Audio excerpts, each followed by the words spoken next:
ఓం శనేశ్వరాయ నమ. ఛాయా మార్తాండ సంభూతం రవిపుత్రం యమాగ్రజం.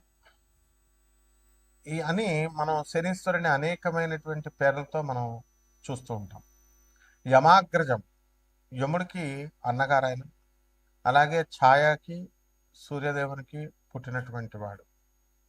నీలాంజన సమాభాసం రవిపుత్రం యమాగ్రజం ఛాయా మార్తాండ సంభూతం రవి ఈ యొక్క తం నమామి శనేశ్వరం అంటూ మనం పెడతాం కదా. అందువల్ల ఈ శని ఇప్పుడు మనకి ఎక్కడ ఉన్నాడండి?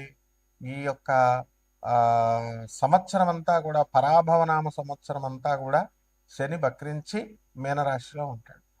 ఆ కారణంగా ఏమవుతుందంటే సాఫ్ట్వేర్ ఇంజనీర్లకి, మేధావులకి, ఆ తర్వాత బుర్ర ఉపయోగించి పెద్ద పెద్ద పోస్టుల్లో ఉన్నటువంటి వాళ్ళు ఉద్యోగాలకు అన్నిటికి కూడా చాలా భంగం కలుగుతుంది. అంతేకాకుండా ఆ యొక్క గురుడు మిథున రాశిలో ఉన్నాడు. అందువలన మనం కనుక గమనించినట్లయితే చిన్నజీర స్వామి ఇప్పుడు మన కాంట్రవర్సీలో ఇరుక్కున్నారు. అలాగే జ్యోతిర్మయ పీఠం ద్వారకలో మరి ఆయన ఉత్తరాఖండ్లో ఉన్నటువంటి దాంట్లో మరి ఈ యొక్క జగద్గురువులైనటువంటి అవిముక్తానంద భారతి గారు ఆయన ఇరుక్కున్నారు. కాంట్రవర్సీలు ఏముండవు. కాబట్టి ఇవన్నీ ఇలా పెద్ద పెద్ద వాళ్ళంతా కూడా పీఠాధిపతులు, బాగా ఫేమస్గా ఉన్నటువంటి వాళ్ళందరూ ఇరుక్కుపోతూ ఉంటారు. అలాగే పెద్ద పెద్ద ఉద్యోగాల్లో చేస్తున్నటువంటి వాళ్ళందరికీ కూడా ఆర్టిఫిషియల్ ఇంటెలిజెన్స్ వచ్చిందని చెప్పి ఉద్యోగాలు కోల్పోతూ ఉంటారు. ఇది ఈ సంవత్సరం అంతా కూడా జరుగుతూ ఉంటుంది. ఇక మనకి వివాహాలు, ఇప్పుడు విజయ దేవరకొండను మనం కనుక తీసుకున్నట్లయితే అదే శని అతనికి మేలు చేసింది. శని మహాదశ, శనిలో శని జరుగుతున్నాడు. ఆరుద్ర నక్షత్రం అవుతుంది, మిథున రాశి. మరి రష్మిక మదన్నది ఏంటంటే మరి స్వాతి నక్షత్రం తులారాశిది. మరి వీరిద్దరికి కూడా వివాహం చేసింది. మన వాడికి రవి, శుక్ర, తర్వాత గురు గ్రహాలు ఇద్దరు కూడా కలిసి రాహుతో కలిసి ఉండడం వల్ల, ముఖ్యంగా మిగతా గ్రహాలను వదిలేసేయండి, శుక్ర గురు గ్రహాలు ఇద్దరు కూడా కలిసి ఉండడం వల్ల మనకి శని దృష్టి ఉండడం వల్ల మనకి ఇతనికి వివాహం జరిగింది, మంచిగా ఇదైంది. మరి ఆ విధంగా ఈ యొక్క శనీశ్వరుడు అందరికీ కూడా, ఈ ఐరన్ బిజినెస్ ఉన్నటువంటి వాళ్ళకి, సినీ రంగంలో ఉన్నటువంటి వాళ్ళకి, రాజకీయ రంగంలో ఉన్నటువంటి వాళ్ళకి మేలు చేశారు. ఇప్పుడు మనం కనుక కవిత గారిని తీసుకుంటే మరి జాగృతి బీఆర్ఎస్ కవిత, కేసీఆర్ గారి అమ్మాయి, క్లీన్ షీట్ వచ్చింది టెక్నికల్ ఇష్యూస్లో. ఆ లెక్కర్ స్కామ్లో ఆమె నిర్దోషి అని ప్రకటించడం జరిగింది. శని మహర్దశలు, శని దృష్టిలో ఉండడం వల్ల. కాబట్టి శనీశ్వరుడు కేవలం మనకి హాని చేస్తాడు అనేటటువంటి భయం అవసరం లేదు.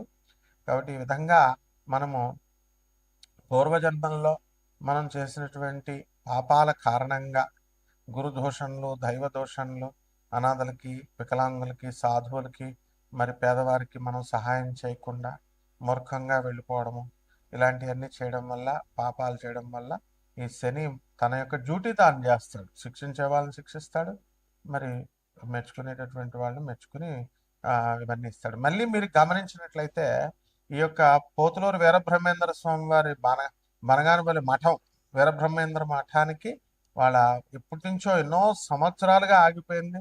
మరి ఈరోజు ప్రతాపరుద్ర అతన్ని, వాళ్ళ అమ్మాయి పెద్ద అతన్ని పీఠాధిపతిగా చేశారు.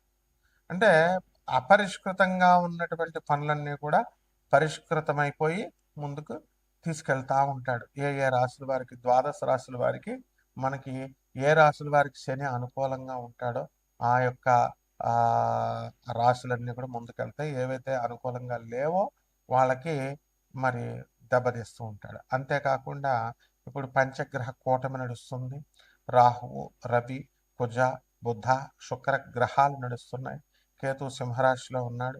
మరి వీటి కారణంగా మనకి శని మేనరాశిలో ఉండడము, వీళ్ళంతా కూడా వ్యయంలో ఉన్న కారణంగా కూడా మనకి అనేకమైనటువంటి మార్పులు వస్తూ ఉంటాయి.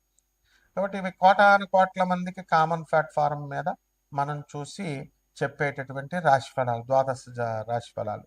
అసలు మీ జాతకంలో శని ఎంత ఇంటెన్సిటీ, ఎంత ప్రభావం దుష్ఫలితాలను ఇస్తాడు, ఎంత ప్రభావము దుష్ఫలితాలను ఇవ్వడు, ఈ విధంగా మనకి ఎవరికి ఎప్పుడు పెళ్ళిళ్ళు అవుతాయి, ఎప్పుడు ఒక పెళ్ళి, ఈ యొక్క సంతానం కలుగుతుంది, ఉద్యోగాలు వస్తాయి, వ్యాపారాలు చేస్తారు, ఇలాంటివన్నీ కూడా శుభాలే కాకుండా అశుభాలే, యాక్సిడెంట్లు.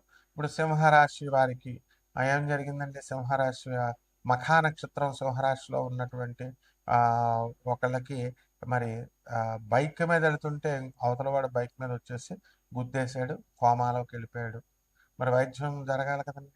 మరి ఈ ఈ వాళ్ళ ఇంట్లో వాళ్ళు మరి కొంతకాలమే కదా చేయించగలుగుతారు. మరి చూసి కొంచెం పిచ్చి పిచ్చిగా అరవడం ఇలా చేస్తున్నాడు. ఇంకా గుర్తుపట్టలేకపోతున్నాడు. ఇది కూడా శని ప్రభావం. లేకపోతే వివాహాలకి ఈ గృహ ప్రవేశాలకు అసలే ఇది మనం ఏం కాలం అంటే ఈ యొక్క ఎండాకాలం. ఈ కాలంలో గృహ ప్రవేశాలు ఇవి జరుగుతున్నాయి. ఇవి చూద్దామని చెప్పేసి మన వాళ్ళంతా బంధువులు, అక్కగారింటికి ఓ తమ్ముడు వెళ్ళాడు. తమ్ముడు వెళితే ఏమైందండి, మరి వాళ్ళ ఇంట్లో దొంగతనం జరిగి 1/2 కిలో వెండి, 1,50,000 డబ్బు ఇవి దొంగిలించారు. కేసు పెడదామని పోలీస్ స్టేషన్కి వెళ్తే ఎస్ఐ పొద్దున్న రమ్మంటాడు, సాయంత్రం రమ్మంటాడు. ఎందుకంటే వెంట రికవరీ చేయాలి, పైనుంచి క్రైమ్ రిపోర్ట్స్ అన్నీ కూడా చూపించుకోవాలి. ఏసీపీ డీసీపీ కాన్ఫరెన్సుల్లో, సిపి కాన్ఫరెన్సుల్లో చూపించాలి ఇవన్నీ కూడా. సో ప్రెజర్ ఉంటుందని ఈ విధంగా కేసు తీసుకోవట్లే. అయితే ఈ విధంగా ఇవన్నీ ఎందుకు, బంగారం రేటు పెరుగుతుందని యూట్యూబ్లో పండితులంతా కూడా మరి దొంగ భూములు చూపించి 5 లక్షలు అయిపోతుంది అని చెప్తే కొన్నారు. మొన్న ఇటీవల వైజాగ్లో బంగారం కోసం ఎక్కువ రేటు పెరిగింది కాబట్టి ఆ బంగారం కొనడం కోసం పీక కోసేసాడు. చూశారు కదా మీరు. దొంగతనాలు జరుగుతున్నాయి, దోపిడీలు జరుగుతున్నాయి. కాబట్టి బంగారం కొనొద్దు ఎవరు కూడా.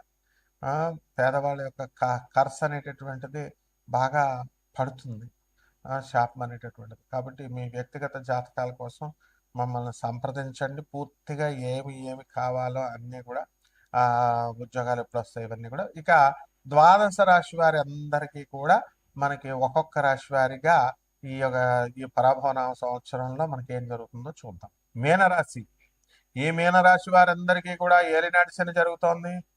మరి ఆ తర్వాత మనకి పరాభవనామ సంవత్సరంలో మీ యొక్క గురుడు పరాకాష్ఠకి వెళ్ళిపోతాడు. తర్వాత కర్కాటక రాశిలో వెరీ స్ట్రాంగ్ అయిపోతాడు, పంచమ స్థితిగతుడు అవుతాడు. సంతానం లేనటువంటి వాళ్ళకి సంతానం కలుగుతుంది. సర్వత్రా శుభాలు మిమ్మల్ని వెంటనే వస్తాయి. మీరు చదువుల్లో విద్యార్థులు మంచి రాణిస్తారు, ప్రభుత్వ ఉద్యోగాలు సాధిస్తారు. ఆ తర్వాత క్యాంపస్ ఇంటర్వ్యూల కోసం అటెండ్ అయినటువంటి వాళ్ళు విజయాలు సాధిస్తారు. ఈ విధంగా ఈ రాశి వారందరూ కూడా మీరు అనుకున్న పనులు అనుకున్నట్లు ముందుకు వెళ్ళిపోవడం అనేటటువంటి తథ్యం.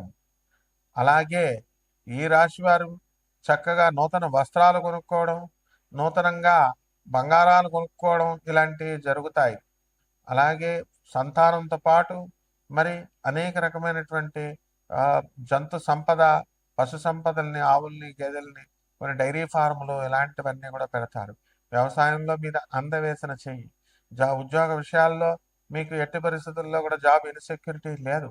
ఉద్యోగాలు ఎక్కడికి పోవు. కొత్త ఉద్యోగాలు, కొత్త ప్రమోషన్స్ కోసం మీరందరూ కూడా ప్రయత్నిస్తూ ఉంటారు.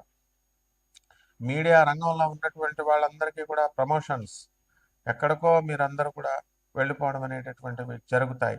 హోటల్స్ వ్యాపారం, ఈ బట్టల షాపులు, సాఫ్ట్వేర్, ఈ ఫ్యాక్టరీస్, ఇలాంటి కంపెనీస్ ఇలాంటివన్నీ కూడా పెట్టి డబ్బులు సంపాదిస్తారు.